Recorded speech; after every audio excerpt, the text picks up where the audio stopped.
This is a rig video for Tokyo Ghoul episode 12. Links as always in the description below to go watch it for yourself, and then come back here to see my full thoughts, ideas, and theories about this episode. It was a pretty hectic episode and everything. A lot happened, and I'm super pumped to talk about it. So click away now, or be spoiled as to what happened in this episode. Okay, joining me is Try, and we're gonna be gushing over this this video, or yeah, this episode. So hyped that Kaneki's back. I was so hyped. I wanted that to happen so bad. Ever since like it was kind of revealed in like episode 2 or 1 or whatever that like his inner self, the Kaneki that we knew kind of thing, or I guess in season 2 knew, even though that version of him didn't really happen or something. I can't. It's hard to keep track of what actually happened in season 2 and what didn't. Cause people keep saying, like, some people say forget the entirety of season 2, and some people say, oh, you should know these certain things, and then some people say all of it happened, or But so I'm like, I'm confused on that part, but I'm just kind of taking it with a grain of salt, basically. So it's like Kaneki's back. He's not like his CCG side personality anymore. He's got black hair again, which is really, really interesting. I mean, just like, what else? He seems pretty cold, but at the same time, he's keeping face, right? Because it seems like he's blending in with the CCG, and it seems like he wants to go after the white-haired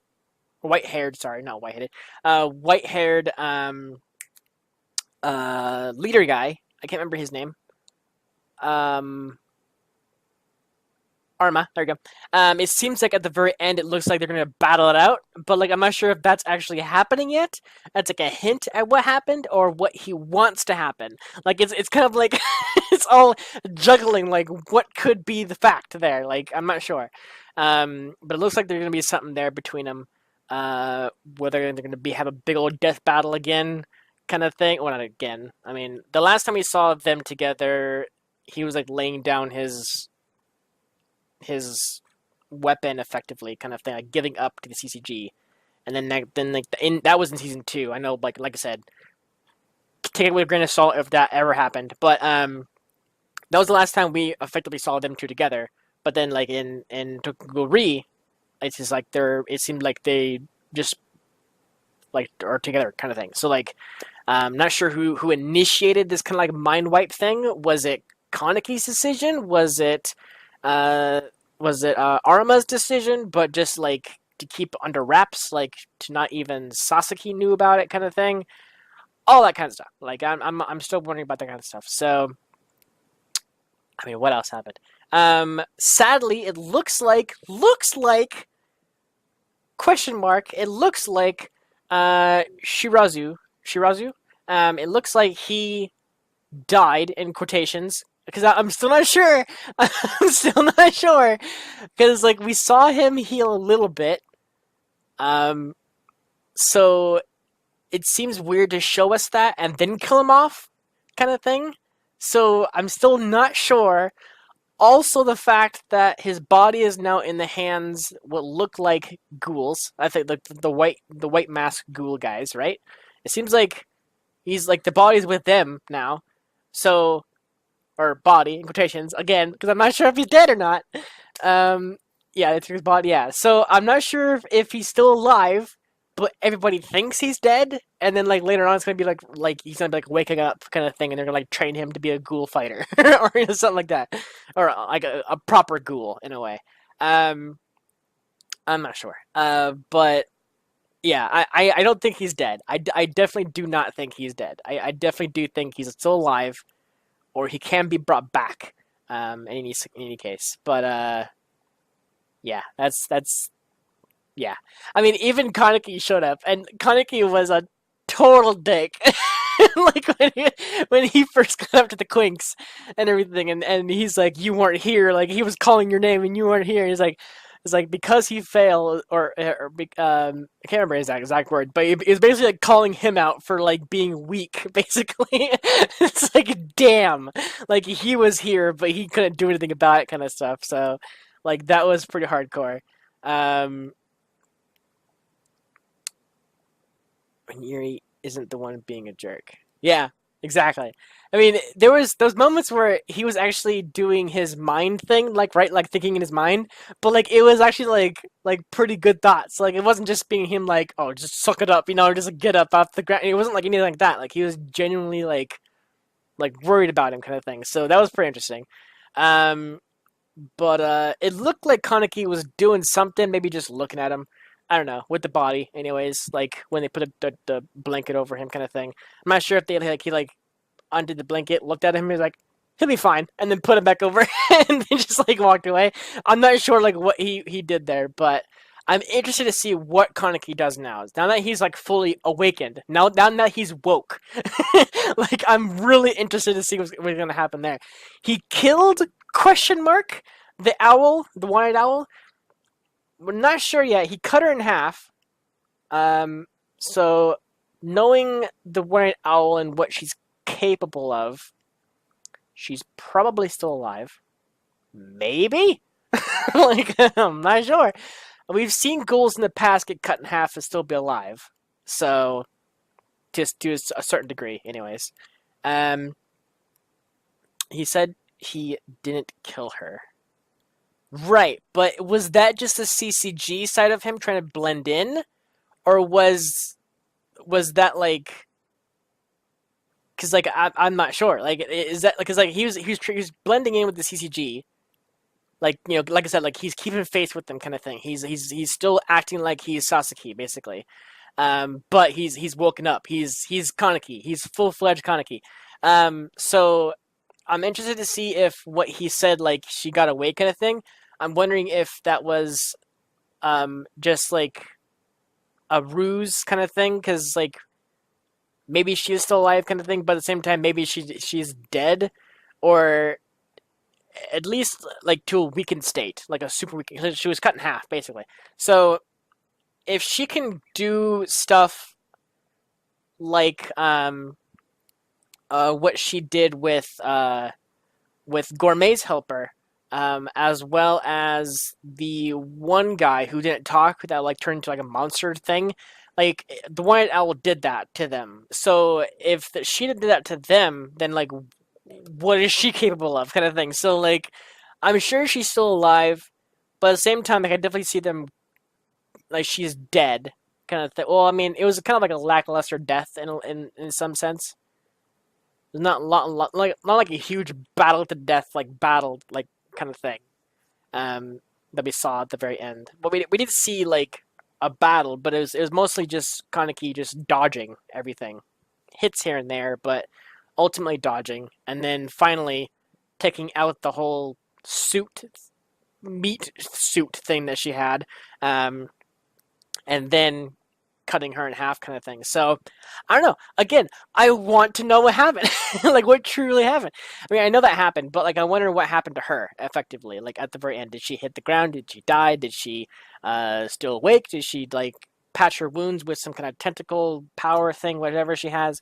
Did somebody at the bottom catch her? Did she fall into a tree like Gourmet did? Did she get away? I loved that Gourmet got away, and he was like walking away from like the building, and the CCG members were there about to capture him. I was so furious that like that was about to happen again, like she was gonna get captured, and then Tokai showed up.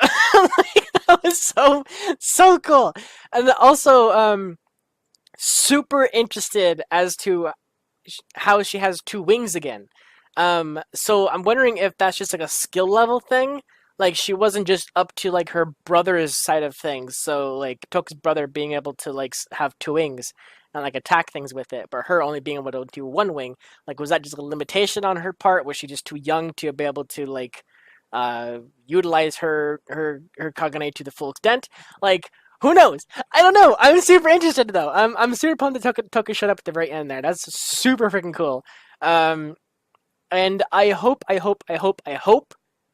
uh he I hope that Kaneki goes with them, right? I hope he goes with Toka and her clan party, whatever you want to call it. Um, she seems to be able to give that insane regen ability to people like the butler. Last episode, Kaneki kicked her head off and reattached her body. Yeah, see, that's what I was saying. Yeah, because it seemed like it was uh, the gourmet's butler, the girl. It was her and then the guy that the Quinks was fighting. Both of them were like one-eyed owls minions, if you can think about it that way. And they both have like weird abilities, kind of thing. Like all of a sudden, they had like tentacle abilities to like super grab their bodies parts back together, kind of thing. So I guess yeah, it is like an explosive regeneration, or whatever we call it. So maybe she has something like that, but or the owl has something like that. The one-eyed owl has something like that. So we'll have to see for sure. I mean, I don't know. Who knows? I'm not sure. I would really love to watch the next episode for sure, but we have to wait, don't we? Like, is it like when did you say that the next uh one was gonna be? It was gonna be like in a couple of months, right? Or at the end of the year or something like that. I can't remember what you said last time. I feel like it was something like that. October. Okay. Um, it sats. It sats October. Um, Sweet. Yeah, so October. So how long away is that? Let's find out. I always forget. Wait, 4 months away. Yeah. Okay. So that's pretty close. All right. Sweet. I'm all for it. 100%. I want more. It's great. What else happened? I mean, a lot freaking happened. Effectively, okay, so here's the thing. Kaneki killing, or, quotations, killing off Gourmet. Um, I don't know if he wanted to kill him, or he knew he would be okay, or something. I think he's just trying to blend into the CCG and not like give away his like awakened state kind of thing. So a lot of his actions could be seen as like trying to blend in. He knows Gourmet's gonna be fine, kind of thing, and then just kind of tosses him over a building. Is like, you know, we'll see you later, kind of thing. Like just pushes him over. I assumed he dropped him like that to give him a chance to live. Kaneki could have killed him right there. Indeed, yeah, he could have just cut his head off, or just like split him in half, or did something right. Exactly. So just like tossing him over the ledge was a little bit of in a way, mercy, but at the same time, like, yeah, like you said, give him a chance to live, kind of thing. Which turned out the butler, basically just dive bombing after him, um, and then pushing him away to the bushes, basically, or the trees, I should say, throwing him to the trees to catch himself, kind of thing. So, uh, yeah, all in all, it was a cool episode. I was super hyped all throughout of it, throughout it. Even the butler being stabbed in the eye. That was one thing I didn't mention. So the butler battle with Kaneki, his awakened state, was brutal. Like not only just like cutting him and everything, but hardcore stabbing like him through like the eye, kind of thing. Like right, like he was like looking up, I think, and then just like right through the eye, like through his whole body, probably. So that was pretty hardcore to see. Um, we saw the one guy we didn't. Right, I know. Yeah. The butler's a girl. I know that. I just keep like I can't remember her name. What was her name? Um, she said it at the very end, or he said it at the very end. Sorry, Gourmet said it at the very end, but I can't remember what it was. Her actual name. Um, Shoot, I know she was trying to blend in as like a boy, basically. Um, but I can't remember her name. Shoot. Uh, but yeah, so I'm super interested to see what happens in Kaneki's current state, kind of thing. Like, like the whole white hair thing at the very end of season one. Like, so season one did happen, right? It's all confirmed. Season one did for a fact happen in this story plot kind of thing. Okay, just wanted to check. Yeah. So if everything in season one happened, that means his interrogation and everything to turn white haired and all that kind of stuff that did for a fact happen. So I'm wondering how his current state went from white haired to like no memory, and then him losing his white hair to go back to his normal hair. That meant his like awakening again, kind of thing. Like I'm wondering like how that meshes together.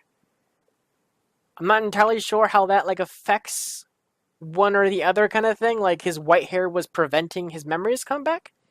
Like I'm not sure. Like I'm not sure about the whole situation.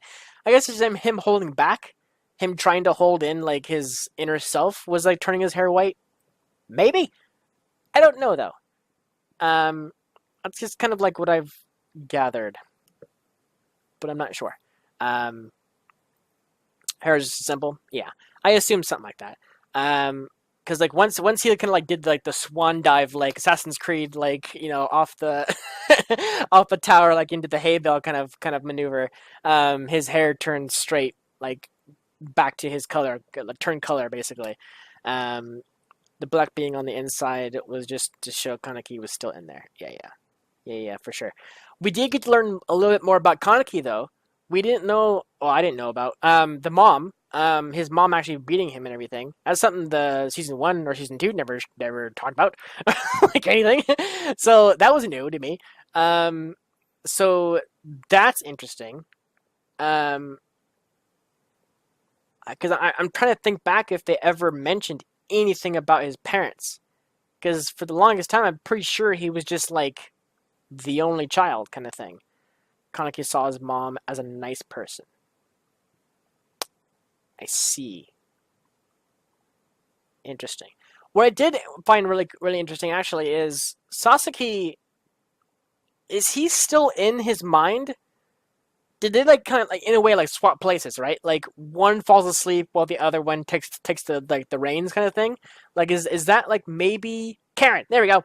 Karen. Yes, it was Karen. The butler's name is Karen. The girl.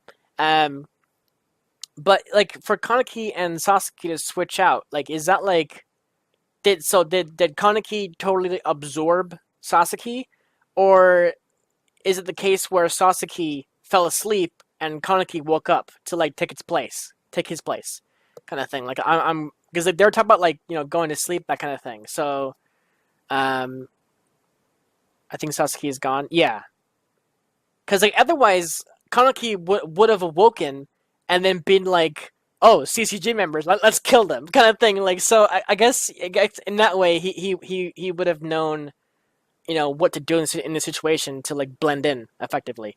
Because again, I think he wants to kill Arman, or Arman. I gotta write his name down. I have Amon, but not the actual other guy. Let me write it down real quick. What was his? How do you spell it again? Arima. I mean, I know it's like way too late to do that, but I'll write it down for October. All right. CCG leader. One of. Or is he the leader? Is he like the main head? I don't actually know. Is he just like another general leader of the CCG, or was he just like the head of the CCG?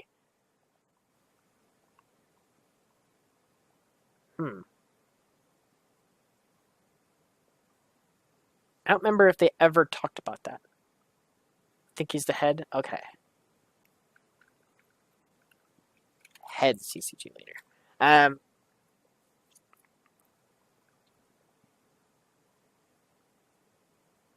Oh, you don't think he's the head. Sorry, I read it wrong. You don't think he's the head. Okay. CCG guy, I'll just say. Special investigator. Whatever. CCG special investigator. There we go. Okay, like I said, I know it's super late to me for writing his name down because he's been in this season for a while. But I just wanted to keep track because I know there's a lot of characters that kind of come and go. So I wasn't sure if they're gonna do the same with that with Armon, that sort of kind of thing. So I know. I just keep forgetting to pull it up, kind of thing. I like to have my kind of text cheat sheet kind of thing. I know what he looks like. I just haven't like I just have a cheat sheet of just like the important characters kind of thing. And a couple things like uh, the different names like Quinque, Kagune, uh, Kakuja, like that kind of thing. I have all of that. The Quinks. I have like all these kind of special names and like terms and everything like that I have there. Um, Need to know about. All right. I need to know about the anime left out. All right.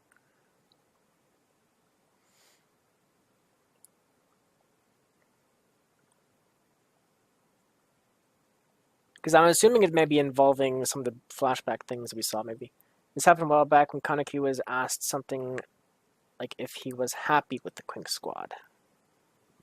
All right.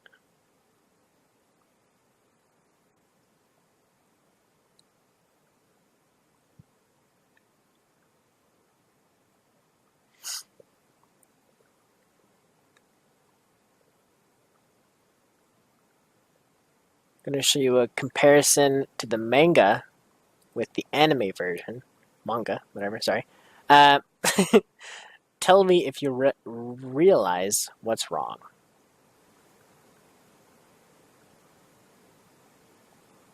He's not, like, overly joyed? Or his hair? The hand. Okay. What about the hand?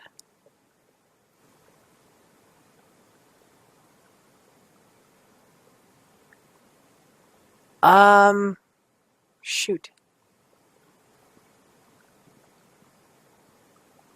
Oh, with the hand on his chin kind of thing? Like that means he's lying? Or he does right? Is that what the thing was? Shoot, I can't remember. It was a while ago. I'm sorry. Okay, yeah. So the the manga had him lying there, but in the anime he was telling the truth. Effectively, made it seem like he was telling the truth, anyways. Fair game. Yeah, I probably forgot about it.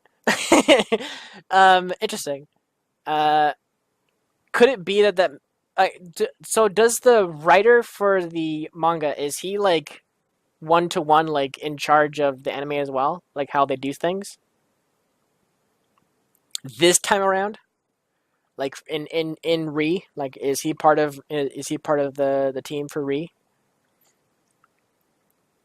Because if so, then it's maybe he just wanted to change it, or whatever, he wanted to add something special to the story. Maybe, I don't know.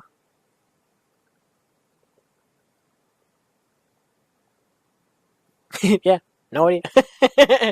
Who knows? I don't for sure.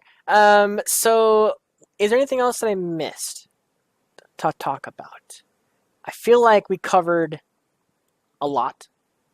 There's probably a couple little things here and there that I missed. Maybe. Oh, the one douchebag, the leader guy who was overwatching the whole thing, his chopper being blown up by the one-eyed ghoul, which is awesome. And then him going up to the Quink squad and telling them that, or telling the one guy that he's not up to the to war, or whatever like that. Like that's a pretty dick move. As expected, he doesn't care about the Quink squad one bit. He only cares about like his popularity and the numbers of ghouls he's attacked, kind of thing. The general guy, well, the general, but like the what I mean, the guy in the suit, basically the guy in the chopper, his voice, or whose voice?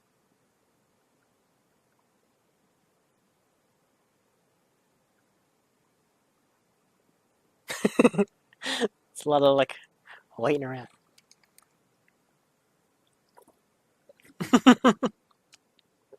No big. So the guy in the helicopter, his voice changed. Interesting. I didn't notice. I mean, it sounded pretty similar. Um, he didn't seem as scruffy. Yeah. Though we did actually see a little backstory of the monster ghoul guy that the one-eyed ghoul sent in there to fight the Quink Squad. I'm pretty sure, yeah, right? Like, cause like that was like it was like a flashback. I thought for a second it might have been a flashback for um uh Uriah. Uriah. I thought it was gonna be like for him, but then it had the same mask or something similar to the monster guy that they're fighting. So, like, which backstory is it? Is my question. I'm thinking back at it now, like, it was the monster guy? Okay. That's what I thought originally, but, like, when I was thinking about it, I'm like, could have been or Uriah? Like, I wasn't sure. Anyways, yeah, so the monster guy, seemed like he was kind of born into, like, the ghoulness or whatever. It was the old man from the coffee shop showing his baby, the owl, to him. Got it. Interesting. Okay. All right. So, pretty much all is well. Kaneki's back. Toka has Gourmet. Um, Quink Squad a little bit broken up, but I think everyone's still alive. Like I said, I'm predicting. I think Shirazu is still alive. I think he's still alive. His dad's still alive. Dad's still alive. Yeah, that's true. So he didn't lose an entire family, which is cool. Very true. Very true. I wonder how he got away. Because he was literally right there. Like, the CCG was surrounding the building, and they were all there. Like, did they all get distracted going after, like, Gourmet? And then he kind of, like, snuck away? Or, whatever? Like, I'm interested. But maybe Toka broke him out. Maybe Toka dealt with it. Stands to reason. Maybe. Yeah. Exactly. Toka squad probably saved him, so that's very cool. Cannot wait to see more. It was a brilliant, like very epic, cool ending to this part of Re. So does this I guess we talked about it a little bit before, but does this count as season 1 of Tokyo Ghoul Re, or is it part 1? Or is there a different term I should be saying? Season 1 of Re. Okay. I just want to make sure I got that clear, because I don't want to say the wrong term and then people be like angry. So, anyways, I feel like that's it. If there is anything that I missed, or glanced over or whatever, and you'd like to know my opinion on it, leave a comment down below, and I'll message down there what I thought of whatever it may be. But I think we covered everything. Maybe just small things here and there that I maybe am forgetting about. We always tend to me and Troy, we always tend to like think about like the big things, and then after we end the call, we're like, oh yeah, we forgot about that thing, or whatever. We always end up doing that.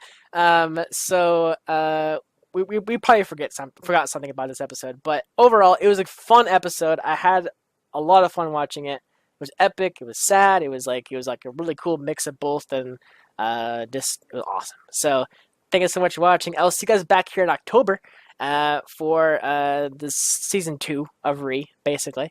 So I'm just gonna see what Tri has to say here at the very end to sign off.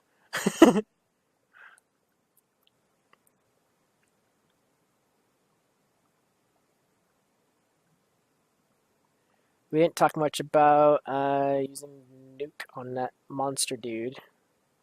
He's cocking it. That's true. Yeah. So he went all out. Like, okay, yeah, we'll talk about this first, and then we'll end it.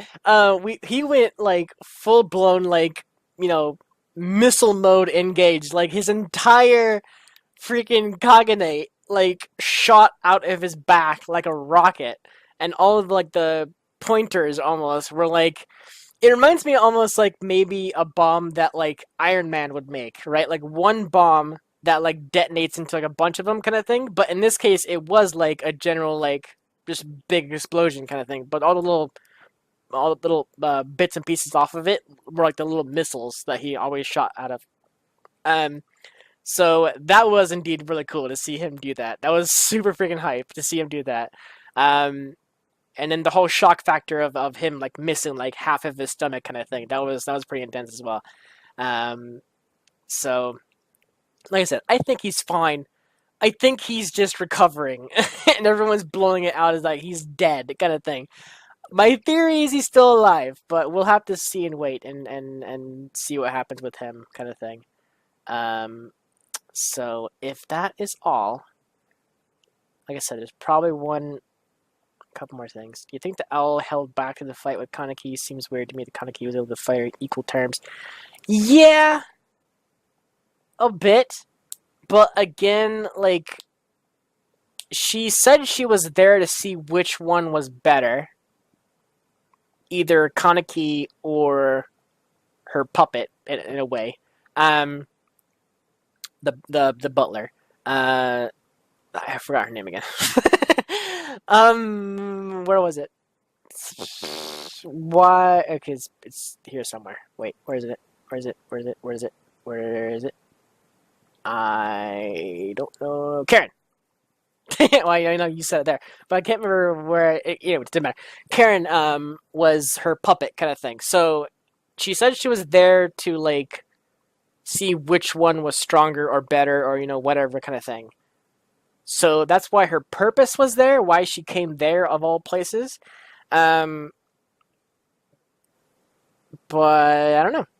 It's interesting. Yeah, I mean, she went toe-to-toe with, like, hardcore CCG people, but at the same time, Kaneki has also done that.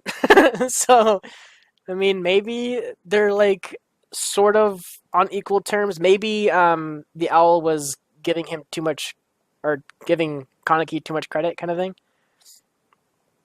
A new ship is born. Yeah. So maybe the owl was holding back because she thought Kaneki was holding back, or that he wasn't as strong as he was. Maybe kind of stuff like that. Maybe kind of thing. I'm not sure. Anyways, I'll talk to you guys in the comments below if you want any more discussions on this episode. It's a very, very cool episode. So yeah, thank you so much for watching, and I'll see you guys in October for Season 2 of Tokyo Ghoul Re. Take care, buddy.